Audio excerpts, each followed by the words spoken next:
이사야 61장 1절로 3절까지 한 절씩 교독하겠습니다. 주 여호와의 영이 내게 내리셨으니 이는 여호와께서 내게 기름을 부으사 가난한 자에게 아름다운 소식을 전하게 하려 하심이라. 나를 보내사 마음이 상한 자를 고치시며 포로된 자에게 자유를 갇힌 자에게 노임을 선포하며 여호와의 은혜의 해와 우리 하나님의 보복의 날을 선포하여 모든 슬픈 자를 위로하 같이 읽겠습니다. 무릇 시온에서 슬퍼하는 자에게 화관을 주어 그 죄를 대신하며 기쁨의 기름으로 그 슬픔을 대신하며 찬송의 옷으로 그 근심을 대신하시고 그들이 의의 나무 곧 여호와께서 심으신 그 영광을 나타낼 자라 일컬음을 받게 하려 하심이라. 아멘. 저희가 대림절 세 번째 주 지내고 있는데요. 오늘은 이사야 61장 말씀 중심으로 대림절의 의미 세 번째 기쁨에 대해서 조이에 대해서 함께 은혜하도록 하겠습니다. 저 어렸을 때요. 그러니까 대학교 한참 다녔을 때였던 것 같은데 이제 신학대학교 다니면 선후배들이 다 전도사님이나 아니면 조금 나이 차 있으신 선배님들은 목사님들이시잖아요. 이제 선배 목사님 중에 한 분이 이제 후배 전도사, 그러니까 저보다는 선배였던 것 같아요. 근데 그 후배분 전도사님을 이제 저희한테 이렇게 저 친구 되게 웃긴 애야. 이제 애라고 했겠죠. 쟤 되게 재밌는 애야. 그러면서 이제 저희한테 얘기를 해주시는 거예요. 근데 뭐라고 그러시냐면 제가 자기네 교회에서 찬양 인도를 하는데 성도님들께 이제 찬양을 이렇게 인도하면서 기쁜 찬양을 부르는데 성도님들이 박수도 좀 잘 안 치시고 또 이렇게 조금 분위기가 좀 엄숙했던 것 같아요. 그래서 그러더래요. 그 선배가. 여러분, 기쁘시죠? 왜냐면 기쁜 찬양 했으니까요. 기쁜 찬양을 하고, 이제 찬양 중간에 여러분 기쁘시죠? 근데 반응이 없으시잖아요. 그러니까, 나는 기쁜데. 그러대요. 여러분 기쁘시죠? 나는 기쁜데. 이러셨대요. 그래갖고 제가 얼마나 재밌는 애냐고. 그러면서 저희한테 얘기를 하시는데, 아, 사실 저희 위더스교 성도님들도 찬양하실 때 그리고 말씀 들으실 때 좀 얌전한 편이신 거는 맞아요. 얌전하신 편이신데 저도 만약에 찬양하시면서 우리 한번 박수 치면서 찬양하겠습니다. 아니면 우리 좀 뜨겁게 찬양하겠습니다라고 하셨을 때 너무 이렇게 좀 세상 말로 시큰둥 아니면 좀 너무 이렇게 얌전하게 하시면 저도 좀 아마 순간은 당황하지 않았을까 싶기도 해요. 근데 저희 교회 성도님들 그렇게까지는 아니시고요. 제가 이렇게 얘기했다고 갑자기 말씀 가운데 막 아멘 크게 하시고 그럴 일은 없으시겠지만 찬양하실 때 그렇게 안 하셔도 됩니다. 제가 그렇게 하시라는 말씀은 절대 아닙니다.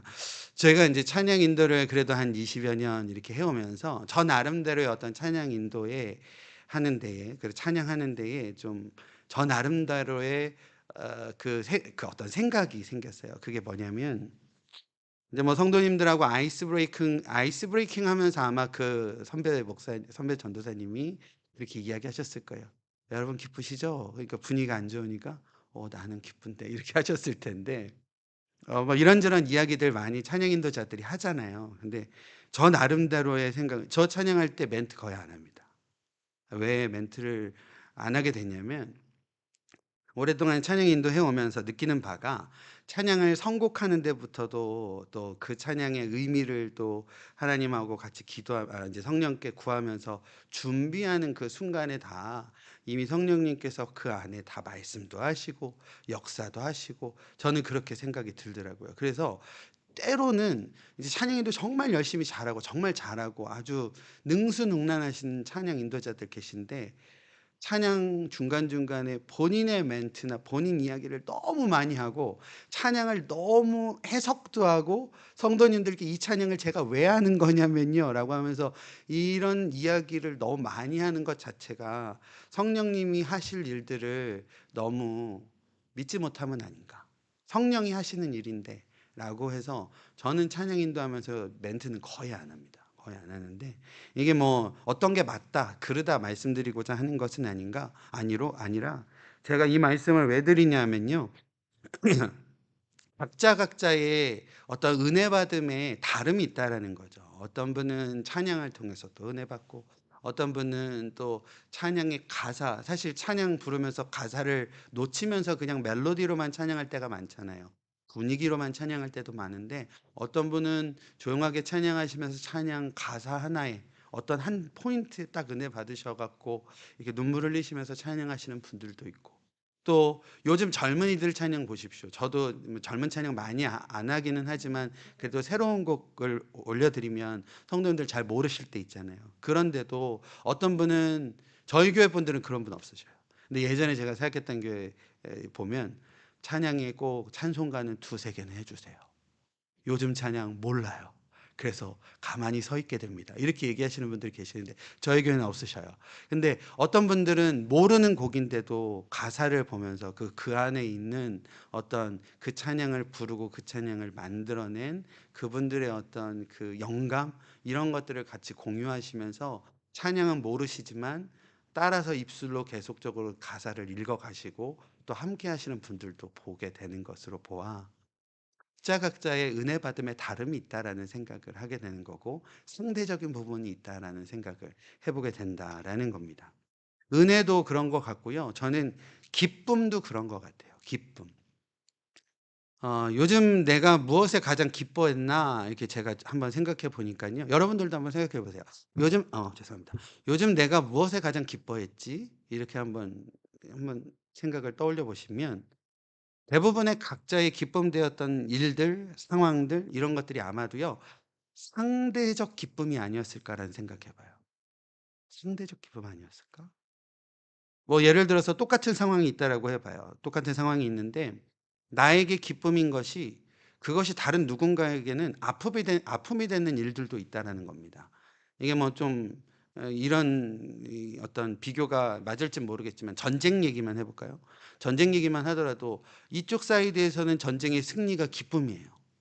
그런데 그 반대 사이드에서는 상대적으로는 그들에게는 아픔과 고통과 슬픔과 눈물이 될 수도 있다라는 거죠. 그래서 보면 세상이 우리에게 주는 기쁨, 세상을 통하여 우리가 받는 기쁨은 거의 대부분이 상대적인 기쁨이 아니었나라는 생각해 보게 됩니다. 요즘 여기 미국에서는 대학교 이제 입시 원서 쓰는 시즌이에요. 그러면 얼리로 먼저 원서 써 갖고 결과를 받는 친구들이 있거든요. 근데 그 친구들은 얼마나 기쁘겠어요.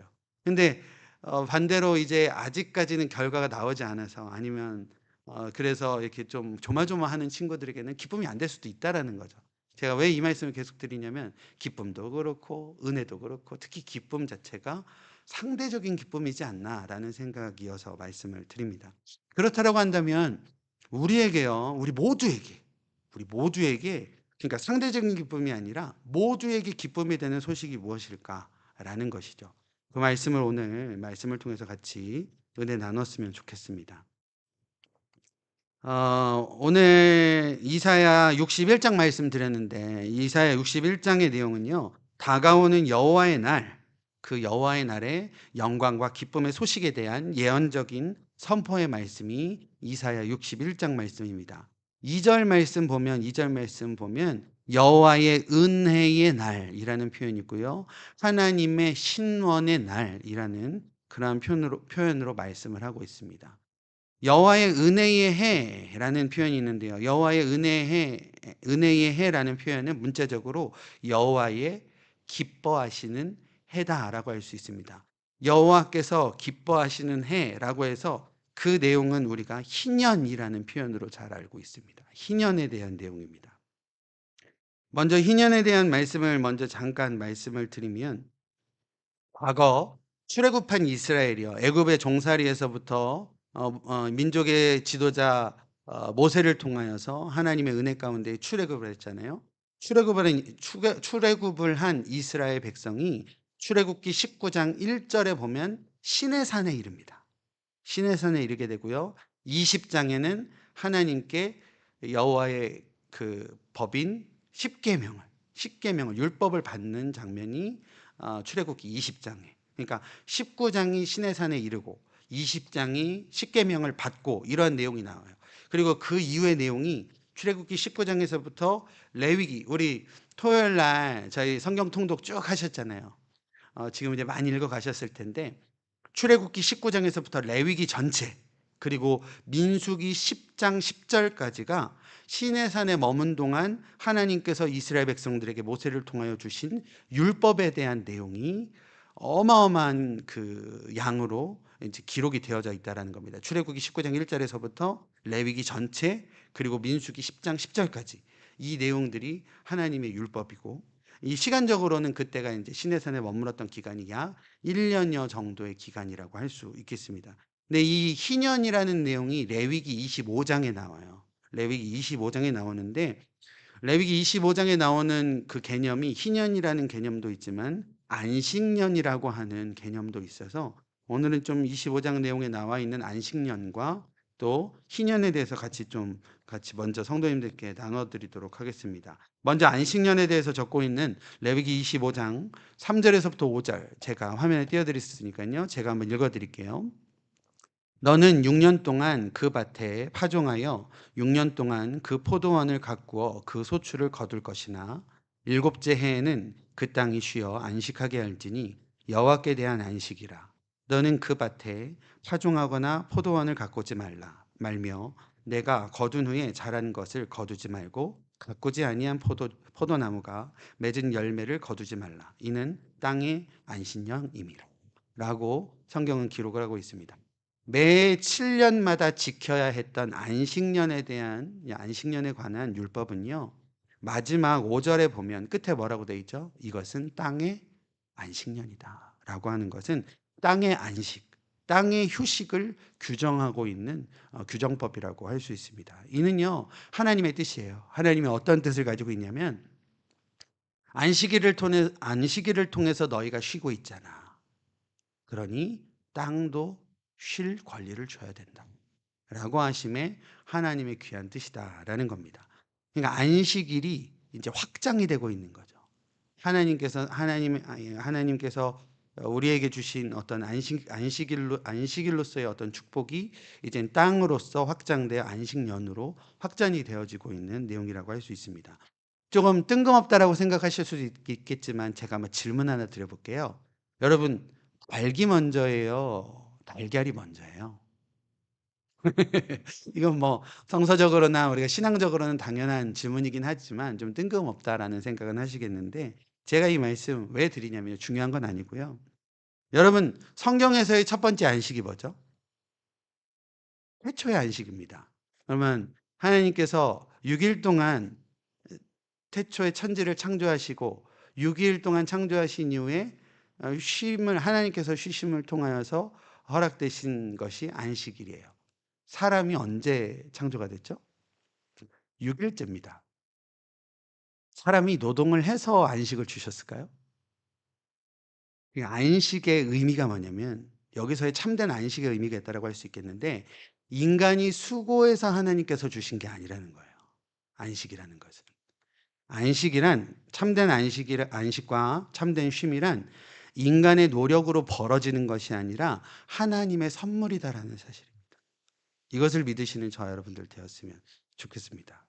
쉼 자체가요, 거룩한 하나님의 복이요, 거룩한 하나님의 선물임을 반드시 기억하는 우리 성도님들 되어질 수 있게 되기를 소망합니다.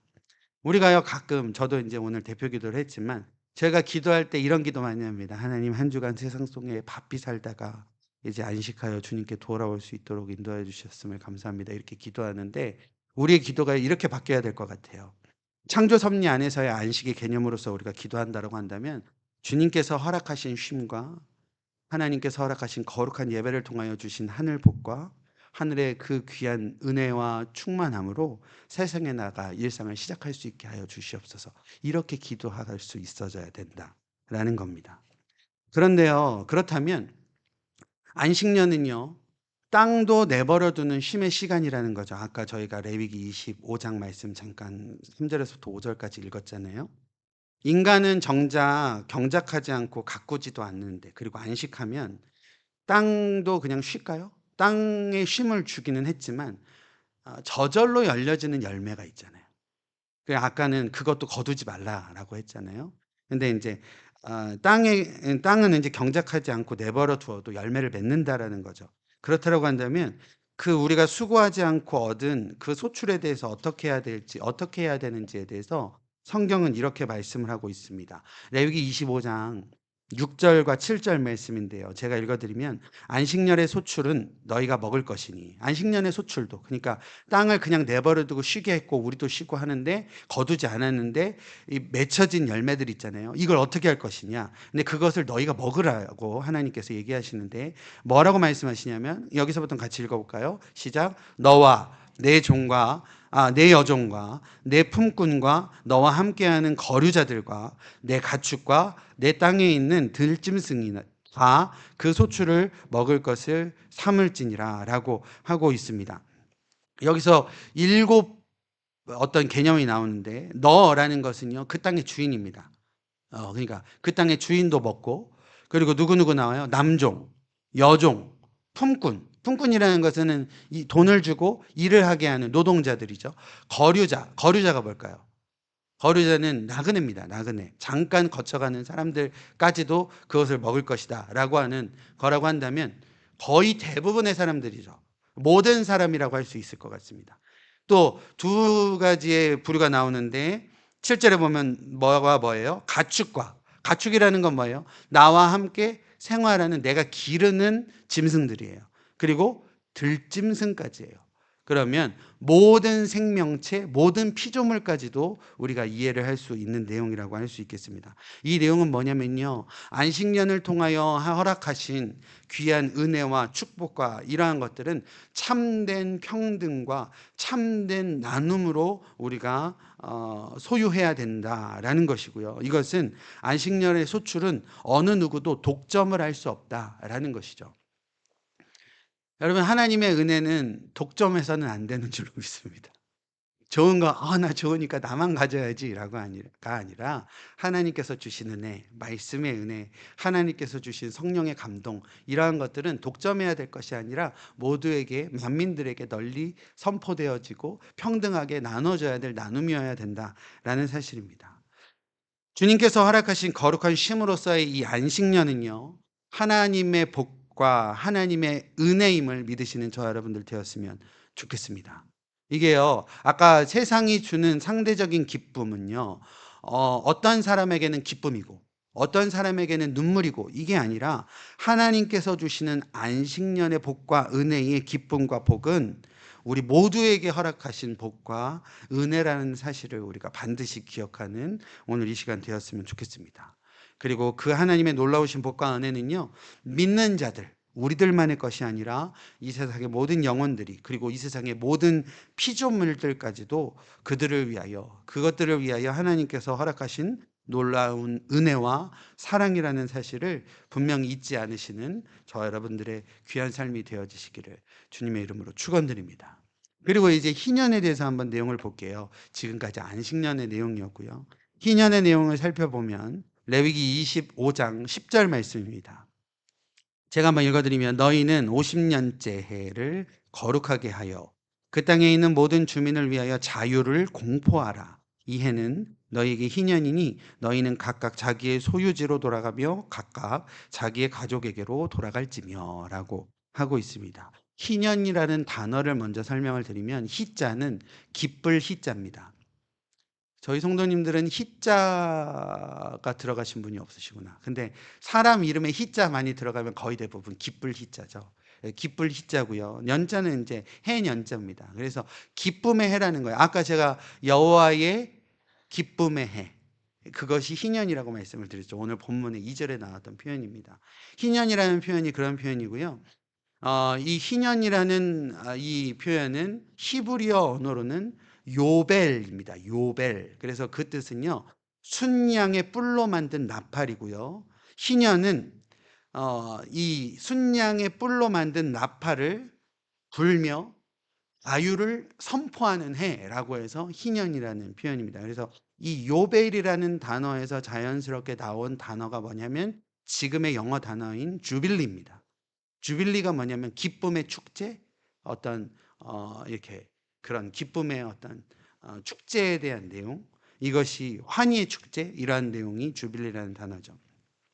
방금 읽어드렸던 레기 25장 10절 말씀처럼 안식년, 그러니까 7년 동안의 안식년이 7번 행해지는, 그러니까 그 이후에 50년째 되는 때가 희년으로 해서 모든 이들에게 자유를 선포하는 해로 이제 지키게 됐던 법이 바로 이 희년법입니다.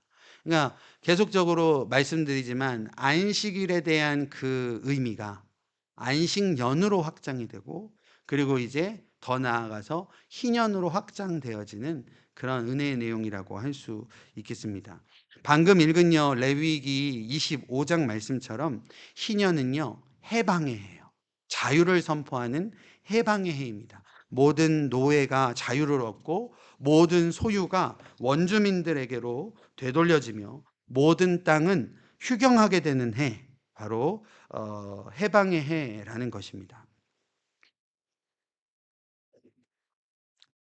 이 희년의 의미를 잠깐 설명을 해드린다라고 한다면, 쉽게 말씀드려 희년의 의미는 리셋이에요. 리셋. 리셋이 초기화죠.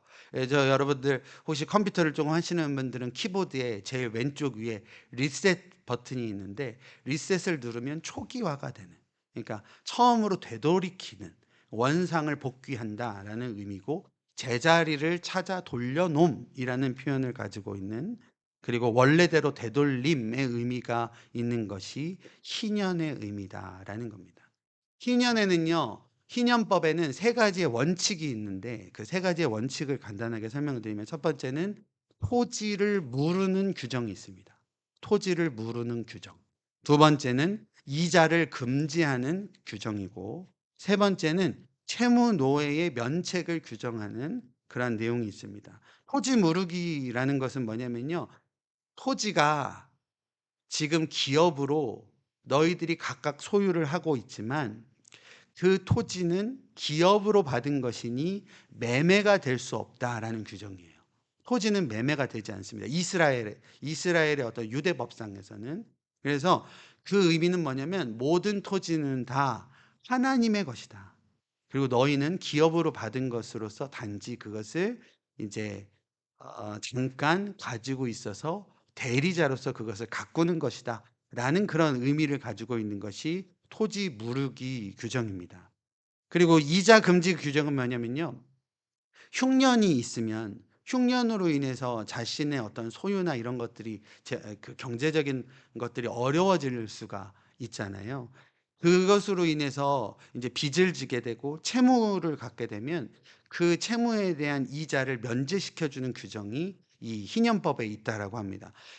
놀라운 것은요, 이 이자라는 단어가 히브리어로는 네세크라고 해요. 네세크라는 단어가 이자라는 표현인데, 나사크, 발음이 좀 비슷하죠. 아마 이 유래가 같을 것 같은데, 이 나사크라는 히브리어가 뱀이 목을 물어뜯다라는 뜻을 가지고 있대요. 그러니까 이자라는 것 자체가 마치 뱀이 자신의 몸을 물어뜯을 만큼의 그런 각자에게 어려움이 된다라는 거죠. 그래서 저희가 성경 안에서도 이자는, 성도들 사이에서 우리 안에서 이자는 받지 말아라라는 이야기, 그리고 돈을 이렇게 빌려주거나 이자를 챙기지 마라, 이런 내용들도 성경에 나와 있는 것으로 우리가 알 수 있습니다. 세 번째 규정인 채무 노예 면책 규정은, 아까도 말씀드렸지만 뭐 흉년이라든지 이런 것 때문에 채무가 생기게 되고요. 채무로 인해서 스스로 노예가 된 동족들이 있어요. 원래는 노예는 이 히브리 민족들, 이스라엘 백성들 자신들 안에서 동족은 노예로 삼지 못하는 그런 규정이 있거든요. 그런데 채무 때문에 어쩔 수 없이 스스로 노예가 된 동족들이 있다라는 거죠. 그런 사람들이, 빚을 갚기 위해서 노예가 된 이런 사람들은 인격적으로 대해야 된다라는 거예요. 그러니까 노예처럼 막 부리고 이게 아니라 인격적으로 대해야 된다라는 거고, 이 어떤 면책 규정도 그 의미가 뭐냐면, 어느 누구도 누군가의 사람의 주인이 될 수 없다라는 것이죠. 그러니까 이 모든 규정들이 뭐냐면 다 하나님의 것이다라는 의미가 있다는 거예요. 땅도 하나님의 것이다. 사람도 하나님의 것이다. 또 물질도 다 하나님의 것인데, 너희가 감히 그것을 가지고 누군가에게 억압을 하고 압제를 할 수 있느냐라는 의미가 담겨져 있는 것이 이 안식년의 세 가지의 이 희년의 세 가지 원칙의 의미다라고 할 수 있겠습니다. 정리해서 말씀드리면 종과 종과 주인의 관계도, 그리고 어떤 소유의 관계도, 그리고 땅의 관계도 본래 모습으로 되돌려 놓는 것, 이것이 희년의 정신이다라는 거예요. 이 희년이 되면 50년째 해가 되면 땅도 제자리에, 또 소유권도 제자리에, 또 어떤 관계적인 것도 다 원래 모습으로 되돌려 놔야 된다라는 것이죠. 안식년의 의미가요, 세상 모든 만물에게 동일하게 허락하시는 하나님의 복과 은혜에 대한 뜻이었다라고 한다면, 희년의 의미 또한 원래대로 되돌려 놓음, 어떤 원상복귀로서의 모든 상대적인 약자들을 향한 하나님의 놀라운 사랑과 은혜라는 사실을 우리가 깨달을 수 있는 본문의 내용이다라고 할 수 있겠습니다. 아까 서두에 말씀드렸지만 세상이 주는 기쁨은요, 상대적인 기쁨이고, 또 어떠한 세상적인 기쁨, 그런 상대적인 기쁨도 절대로 이룰 수 없는, 그런 모두가 기쁨을 누릴 수 있는 축복, 이것이 바로 이 희년의 축복, 희년의 기쁨이다라는 것입니다. 어떻게 보면 이 희년의 내용과 안식년의 아까 내용들을 쭉 저희가 정리해서 다시 한번 생각을 해보면, 어느 한 사람도 소외됨 없이, 어떠한 피조물들도 소외됨이 없이 거부되지 않는 온전한 기쁨임을 우리가 오늘 레위기 25장 내용들을 쭉 통해서 우리가 알 수 있는 내용이다라는 것입니다. 그러한 의미에서요, 우리가 대림절을 보내면서 세 번째 주 저희가 이제 기쁨의 의미를 저희가 같이 나누고 있는데, 아까도 서두에 제가 잠깐 우리 성도님들께 질문 드렸지만, 우리 모두에게 상대적이지 않은 절대적인 기쁨이 되어질 수 있는 것이 무엇일까? 라는 것은 바로 우리 예수님께서 우리를 위하여 십자가에 죽으사 우리 가운데 허락하신 구원의 기쁨인 줄로 믿습니다. 하나님께서 우리를 사랑하셔서, 하나님께서 이 세상 모든 만물을 사랑하셔서 자신이 스스로 인간의 몸을 입으시고 이 땅에 내려오신 성육신, 그것을 통하여서 또한 그 오심은 십자가의 죽으심과 부활하심을 통하여 우리 가운데 구원을 허락하심에 하나님의 놀라운 사랑과 은혜다라는 사실을 우리가 다시 한번 기억하여야 될 줄로 믿습니다. 참 하나님이시면서 참 인간으로 이 땅 가운데 오신 우리 예수님의 오심, 1절 말씀처럼요. 1절 제가 화면에 띄워드렸는데, 상한 마음을 고치시고 죄에 포로된 자들에게서 자유를 허락하시며 어두움의 영향력 아래 갇혀 있는 자들에게 노임을 허락하시는 은혜가 바로 성육신하시는 은혜가 아닌가라는 생각을 해보게 된다라는 겁니다. 죄의 영향력 아래 살고 있던 우리들에게는요, 이것보다도 더 기쁨의 소식이 어디 있겠습니까? 이것보다도 더 축복과 기쁨과 감사의 소식이 어디 있겠느냐라는 것입니다. 이 기쁜 소식은요, 세상이 주는 상대적인 기쁨이 아닌, 그리고 단지 예수를 믿는 우리들에게만 허락하신 기쁨이 아닌, 슬픔과 눈물, 그리고 아픔과 근심을 뒤집어 쓰고 있는 모든 영혼들을 위해 허락하신 하나님의 놀라운 기쁨이다라는 것을 우리가 다시 한번 기억하는 오늘 이 시간 되었으면 좋겠습니다. 또한 마지막 3절 말씀 한번 보면, 어디서 많이 본 표현이죠. 3절 말씀 같이 읽어볼까요? 무릇 시온에서 슬퍼하는 자에게 화관을 주어 그 죄를 대신하며 기쁨의 기름으로 그 슬픔을 대신하며 찬송의 옷으로 그 근심을 대신하고, 여기까지만 한번 읽어볼까요? 어디서 많이 본 내용이죠. 오늘 저희가 찬양했던 내 손을 높이 듭니다, 내 손을 주께 높이 듭니다 라는 찬양의 후렴 가사와 동일한 내용입니다. 우리가요, 우리의 손을 들어 오직 주님께 우리의 마음을 다하고 또 하나님만을 의뢰하면, 오늘 이 말씀의 내용처럼, 또 우리의 찬양의 고백의 가사처럼 슬픔 대신 희락의 기쁨을 머리에 부어주시는 하나님이신 줄로 믿습니다. 그리고 슬픔을 머리에 뒤집어 썼던 그 죄 대신, 정말 아픔과 심통함과 그 마음의 깨짐으로 머리에 죄를 뒤집어 쓴 그에게 화관을 씌워주시는 하나님이시다라는 거고요. 또 근심을 두르고 있던 우리들의 육신을 찬송의 옷으로 거룩하게 바꿔 입어주시는 하나님의 은혜의 약속이 있다라는 사실을 우리가 반드시 기억했으면 좋겠습니다. 우리 사랑하는 위더스 교회 성도 여러분, 저와 여러분들의 인생이요, 희년을 선포하는 인생 되었으면 좋겠습니다. 희년을 선포하십시오. 희년을 선포하며 우리의 주위에 있는 모든 이들에게 그 기쁨, 상대적인 기쁨이 아닌 절대적인 놀라운 기쁨을 선포하는, 자유를 선포하고 해방을 선포하는 그런 희년을 선포하는 삶이 되었으면 좋겠습니다. 아까 희년의 의미가 리셋이라고 했고요, 되돌려 놓음이라고 했는데, 그렇다고 한다면 우리가 희년의 삶을 살기 위해서 우리 안에 리셋을 해야 될 것이 무엇이겠습니까? 우리 안에 되돌려 놓아야 할 것들도 있었으리라 생각을 해보게 됩니다. 조건 없는 되돌림, 그리고 조건 없는 용서가 아마 하나님께서 우리 가운데 원하심의 뜻이 아닐까라는 생각을 감히 해보게 됩니다. 오늘 말씀 쭉 읽어가며 땅도요, 사람도, 소유도 모두 하나님의 것임을 인정할 때에 하나님께서 그것 가운데 역사하여 주시면 우리가 기억하잖아요. 그렇다고 한다면 우리가 결코 쉽지는 않겠지만 조건 없는 되돌림으로의 희년을 우리의 삶에서 이루어갈 수 있도록 성령이 돕기를 우리가 간절히 바라며 살아가야 되는 줄로 믿습니다. 우리 주 예수님께서야 아무런 조건 없이 우리를 용서하여 주셨다라는 사실도 우리가 기억하기를 원합니다. 아직도 우리가 어리석고요, 또 불순종하고 부족한 우리지만, 그럼에도 이런 우리를 위해서 십자가에 달려 죽음을 택하신 예수 그리스도이심을 우리가 기억하여 결코 쉽지는, 이것도 또한 결코 쉽지는 않겠지만 누군가를 용서하는 일에, 또 누군가를 받아들이심의 일에 정말 희년을 생각하여 그것을 온전히 이루어가는 저와 여러분들, 희년을 삶으로 선포하는 저와 여러분들의 귀한 삶이 모두 되어졌으면 좋겠습니다.